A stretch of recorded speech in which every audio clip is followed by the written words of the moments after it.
எல்லாருக்கும் வணக்கம்.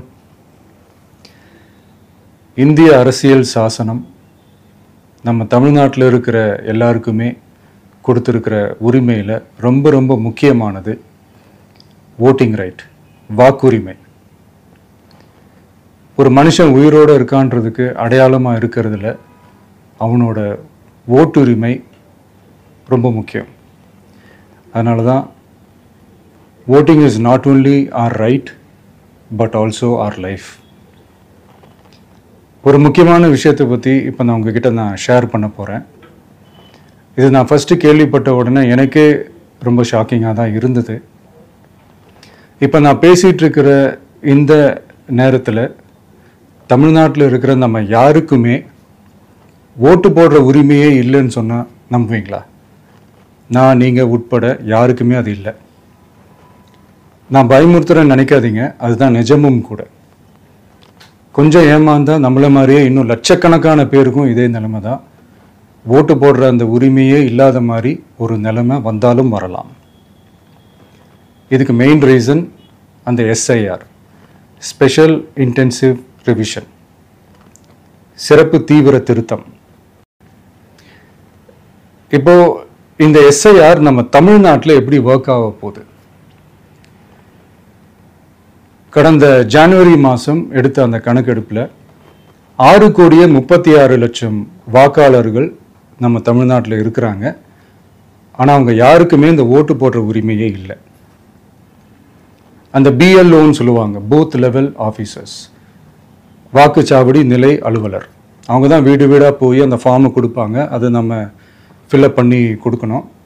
அதை தேர்தல் ஆணையம் அதை எடுத்துகிட்டு போய் அதை ஸ்க்ரூட்டினைஸ் பண்ணி அது எல்லாமே கரெக்டாக இருக்கான்னு செக் பண்ணி பார்த்ததுக்கப்புறம் அந்த வாக்காளர் பட்டியலை வெளியிடுவாங்க. அந்த வாக்காளர் பட்டியலில் நம்ம பேர் இருக்கணும், அப்போ தான் நம்மளால் ஓட்டு போட முடியும். அந்த புது பட்டியல் வர்ற வரைக்கும் நம்ம வாக்காளர்களான்றது அது உறுதியே செய்ய முடியாது. இன்கேஸ் அந்த புது பட்டியலில் நம்ம பேர் இல்லைன்னா அது ஒரு தனி ப்ராசஸ், அது ஒரு தனி ஃபார்ம், அது ஒரு தனி கிளைம்ன்ற மாதிரி அது ஒரு வேற வேலை. ஸோ இந்த மாதிரி நிறைய சிரமங்கள் குழப்பங்கள் இருக்கிறதுனால மக்களுக்கு இது மேலே ஒரு கன்ஃபியூஷன் ஒன்று இருக்குது. இது என்ன வெரிஃபிகேஷனா இல்லை ஒரு மறைமுக ரீரெஜிஸ்ட்ரேஷனா இல்லை இது வந்து ஒரு நியூ ரெஜிஸ்ட்ரேஷன் மாதிரியே தானா அப்படின்ற மாதிரி நிறைய கன்ஃபியூஷன் இருக்குது. அவங்க செய்ய வேண்டியதெல்லாம் ஒன்று தான். இந்த மாதிரி வீடு வீடாக போய் அந்த என்யூமரேஷன் ஃபார்ம் நம்ம ஃபில்அப் பண்ணி கொடுக்கும்போது அதுக்கான அக்னாலேஜ்மெண்ட்டை அந்த பிஎல்ஓ அந்த ஆஃபீஸர்கிட்ட இருந்து நீங்கள் வாங்கிக்கணும். அது ரொம்ப ரொம்ப முக்கியம். இது நான் சொல்கிறது வாக்காளர் பட்டியலில் ஆல்ரெடி உங்கள் பேர் இருக்கிறவங்களுக்கு நான் சொல்கிறேன். இப்போ புது வாக்காளர்கள், ஃபர்ஸ்ட் டைம் ஓட்டர்ஸ், அவங்களுக்கு ஃபார்ம் 6ன்னு ஒன்று இருக்குது. அதை நீங்கள் ஃபில்அப் பண்ணி நீங்கள் உங்கள் ஏரியாவில் இருக்கிற சம்மந்தப்பட்ட அந்த உங்கள் அலுவலகத்தில் நீங்கள் டைரெக்டாகவும் சப்மிட் பண்ணலாம், இல்லை நீங்கள் ஆன்லைன்லேயும் சப்மிட் பண்ணலாம். அப்படி ஆன்லைனில் நீங்கள் சப்மிட் பண்ணிங்கன்னா அதுக்கான ஸ்க்ரீன்ஷாட்டை எடுத்து வச்சுக்கோங்க. ஃபோனில் மெசேஜ் வரும், அதை சேவ் பண்ணி வச்சுக்கோங்க. அப்ராடில் இருக்கிறவங்க கூட அந்த எஸ்ஐஆர் ஃபார்மை டவுன்லோட் பண்ணி நீங்கள் அதை ஃபில்அப் பண்ணி சப்மிட் பண்ணலாம். அதுக்கான அக்னாலேஜ்மெண்ட்டை வாங்கி வச்சுக்கோங்க. ரொம்ப முக்கியமாக உங்களோட பிஎல்ஓ அந்த ஆஃபீஸர் யாருன்னு தெரிஞ்சு வச்சுக்கோங்க. இந்த தேர்தல் ஆணையம் அந்த வெப்சைட்டில் போனீங்கன்னா அந்த பர்டிகுலர் பிஎல்ஓ ஆஃபீஸரோட ஃபோன் நம்பர் கூட நீங்கள் எடுத்து வச்சுக்கலாம். இன்கேஸ் உங்களை யாரையும் ரீச் பண்ணலை இல்லை உங்களுக்கு அந்த ஃபார்ம் கிடைக்கல அப்படின்னா நீங்கள் அவரை காண்டாக்ட் பண்ணி அந்த ஃபார்மை வாங்கி நீங்கள் ஃபில்அப் பண்ணி நீங்கள் சப்மிட் பண்ணலாம். ரொம்ப முக்கியமாக அதுக்கான அக்னாலேஜ்மெண்ட்டை வாங்கி வச்சுக்கோங்க. இது எல்லாமே சரியாக செஞ்சாலும் இந்த எஸ்ஐஆர் மேலே சில டவுட்ஸ் இருக்குது. அது என்னென்னா, இந்த 6,36,00,000 வாக்காளர்களுக்கு ஒருத்தர் விடாமல் இந்த ஒரே மாதத்துக்குள்ளே எப்படி எல்லாருக்குமே அந்த ஃபார்ம் போய் ரீச் ஆகும்? ஒன்று. ரெண்டாவது, நீங்கள் வரும்போது வீட்டை பூட்டிட்டு வேலைக்கு போயிட்டு என்ன பண்ணுறது? இப்போ நீங்கள் வருவீங்கன்றதுக்காக வேலையெல்லாம் விட்டுட்டு வீட்டுக்குள்ளேயே உட்காந்துட்ருக்கணுமா? ஸோ இதில் மெயினாக பாதிக்கப்பட போகிறது உழைக்கிற மக்கள், ஏழைகள், வேலைக்கு போகிற பெண்கள். இவங்களுக்கு யார் கரெக்டான அந்த பதில் சொல்ல போகிறது? ஒரு நியாயமான எஸ்ஐஆர்னால் என்ன நடக்கணும்? இப்போது இறந்து போனவங்கள மார்க் பண்ணி அதுலேருந்து delete பண்ணணும். இப்போ போலி வாக்காளர்கள் இருந்தாங்கன்னா அவங்கள மார்க் பண்ணி delete பண்ணணும். இப்போ ஆல்ரெடி ஓட்டு இருக்கிறவங்களுக்கு எதுக்கு இந்த ரெஜிஸ்ட்ரேஷன் என்ற பேரில் இவ்வளவு குழப்பங்கள் அப்படின்றதான் இங்கே கேள்வி. இப்போ புதுசாக வர்ற வாக்காளர்களையோ இல்லை ஓட்டு இல்லாதவங்களையோ சேர்த்தா பத்தாதா? இப்போ ரீசெண்டாக நடந்த இப்போ எலெக்ஷன் 2021, 24 எப்படி எல்லாருமே ஓட்டு போட்டோம்? அதில் ஓட்டு போட்டவங்க கூட இப்போ புதுசாக ரெஜிஸ்டர் பண்ணணும்னா அது ஏன் அந்த கன்ஃபியூஷன் அப்படின்றதான் நாங்கள் கேட்குறோம். அதனால தான் நாங்கள் எஸ்ஐஆரை எதிர்க்கிறோம். இப்போ புதுசாக சில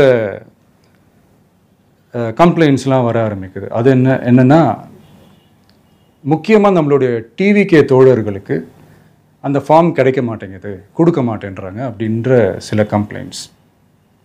இது யார் பண்ணுறாங்க அப்படின்றது நான் தான் சொல்லி தெரிய வேணும்னு ஒன்றும் அவசியம் இல்லை உங்களுக்கு. இப்போ இருக்கிற ஆட்சியாளர்கள் அவங்களுக்கு கைப்பாவையாக இருக்கக்கூடிய சில பேர் வந்து இதை செய்ய ஸ்டார்ட் பண்ணியிருக்கிறாங்க.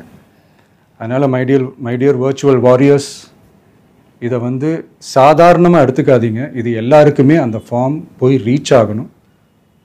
இதில் ரொம்ப உறுதியாக இருங்க.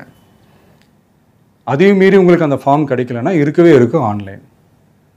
தேர்தல் ஆணையம் அந்த வெப்சைட்டில் போய் அந்த ஃபார்மை டவுன்லோட் பண்ணி நீங்கள் ஃபில்அப் பண்ணி சப்மிட் பண்ணலாம். உங்கள் வீட்டில் இருக்கிறவங்களுக்கு நீங்கள் செஞ்சு கொடுங்க, பக்கத்து வீட்டில் இருக்கிறவங்களுக்கு செஞ்சு கொடுங்க, தெரிஞ்சவங்களுக்கு, தெரியாதவங்களுக்கு, பழகினவங்களுக்கு, பழகாதவங்களுக்கு எல்லாருக்குமே நீங்கள் தயவு செஞ்சு கொடுங்க. அண்ட் ரொம்ப முக்கியமாக நம்ம ஜென்சி கிட்ஸ், நம்ம ஃபஸ்ட் டைம் ஓட்டர்ஸ், நம்ம புது வாக்காளர்கள், நம்ம நண்பா நண்பிகள், அவங்க ரொம்ப கேர்ஃபுல்லாக இருக்கணும். நான் ஆல்ரெடி சொன்ன மாதிரி உங்களுக்கான ஃபார்ம், அந்த ஃபார்ம் நம்பர் 6, அதை கரெக்டான டீட்டெயில்ஸோட கரெக்டான உங்கள் டாக்குமெண்ட்ஸை வச்சு அதை சப்மிட் பண்ணுங்கள். ஏன்னா வரப்போகிற தேர்தலில் நீங்கள் தான், அந்த ஜென்சி வாக்காளர்கள் தான் மிக முக்கியமான ஒரு ஃபோர்ஸ் அப்படின்றது எல்லாருக்குமே தெரிஞ்ச ஒரு விஷயம். அதனால் உங்களை டிஸ்டர்ப் பண்ணுறதுக்கு, உங்கள் பேரை அதில் இன்க்ளூட் பண்ணாமல் செய்கிறதுக்கு என்னென்ன வேலைகள் செய்யணுமோ, என்னென்ன தில்லுமுள்ளு வேலைகள் செய்யணுமோ எல்லாமே அவங்க செய்வாங்க. இது நமக்கு எல்லா திசையிலையும் எல்லா பிரச்சனைகள் கொடுத்துட்டு தானே இருக்கிறாங்க. அது டிஃபால்ட்டாக நடந்துட்டு தான் இருக்கும். அது ஒன்றும் பண்ண முடியாது. ஸோ அந்த மாதிரி ஓட்டு போடுற விஷயத்துலேயும் அவங்க என்ன மாறவா போகிறாங்க? இப்போ நான் சில மீட்டிங்ஸ்லலாம் ரிப்பீட்டடாக ஒரு விஷயம் நான் சொல்கிறேன்ல, 2 பேருக்கு நடுவில் தான் போட்டி அப்படின்ட்டு. அது மேடைக்கு மேடை அவங்க அதை ப்ரூவ் பண்ணிகிட்டு இருக்கிறாங்க. அதனால் தோழர்களே, வரப்போகிற தேர்தலில் நம்ம யாருன்னு காட்டணும், நம்ம பலம் என்னன்னு காட்டணும். அதுக்காக அந்த பலமான, அந்த பவர்ஃபுல்லான ஆயுதத்தை நம்ம கையில் எடுக்கணும். அந்த ஆயுதம் வேறு எதுவுமே இல்லை, ஓட்டு, வாக்கு, ஜனநாயகம். அது இருந்தால் தான் நம்ம அந்த வெற்றியை நோக்கியே நம்மளால் பயணிக்க முடியும். தமிழ்நாடே அந்த வாக்குச்சாவடி முன்னாடி திரண்டு நிற்கணும். அதை பார்த்துட்டு தமிழ்நாடே தமிழக வெற்றி கழகமா இல்லை தமிழக வெற்றி கழகம் தான் தமிழ்நாடா அப்படின்ற மாதிரி இருக்கணும். வீடுன்னு ஒன்று இருந்தால் தான் ஓடு மாற்ற முடியும்னு அறிஞர் அண்ணா அவர்கள் சொல்லியிருக்கிறாங்க. அந்த மாதிரி ஓட்டுன்னு ஒன்று இருந்தால் தான் இந்த நாட்டையே காப்பாற்ற முடியும். அப்புறம் இன்னொரு முக்கியமான விஷயம், அந்த எனிமரேஷன் ஃபார்ம் நீங்கள் ஆன்லைனில் நீங்கள் ஃபில்அப் பண்ணும்போது அதில் ஒரு சில ப்ராப்ளம்ஸ் வர்றதுக்கு வாய்ப்பு இருக்குது. அது உங்களுடைய ஓட்டர் ஐடியில் இருக்கிற உங்கள் பேரும் ஆதார் கார்டில் இருக்கிற பேரும் அந்த ஸ்பெல்லிங், இனிஷியல்ஸ் எல்லாமே ஒரே மாதிரி இருந்தால் தான் அது அக்செப்ட் ஆகும், இல்லைன்னா அக்செப்ட் ஆகாது. அது கொஞ்சம் கேர்ஃபுல்லாக பண்ணுங்கள். அது கொஞ்சம் யூசர் ஃப்ரெண்ட்லியாக இருக்கலாமேன்னு கேட்டதுக்கு அதெல்லாம் முடியாது, அதுக்கெல்லாம் வாய்ப்பு இல்லை, அதுக்கெல்லாம் ஆளுங்க இல்லை, பண்ண முடியாதுன்னு ரிப்ளை பண்ணிட்டாங்க. ஸோ அதனால் மைடியர் டிவிகே தோழர்களே, மைடியர் ஜென்சி படை பலமே, உஷாராக இருங்க, கான்ஃபிடெண்ட்டாக இருங்க. நல்லதே நடக்கும், வெற்றி நிச்சயம். மீண்டும் சந்திக்கும் வரை நன்றி, வணக்கம்.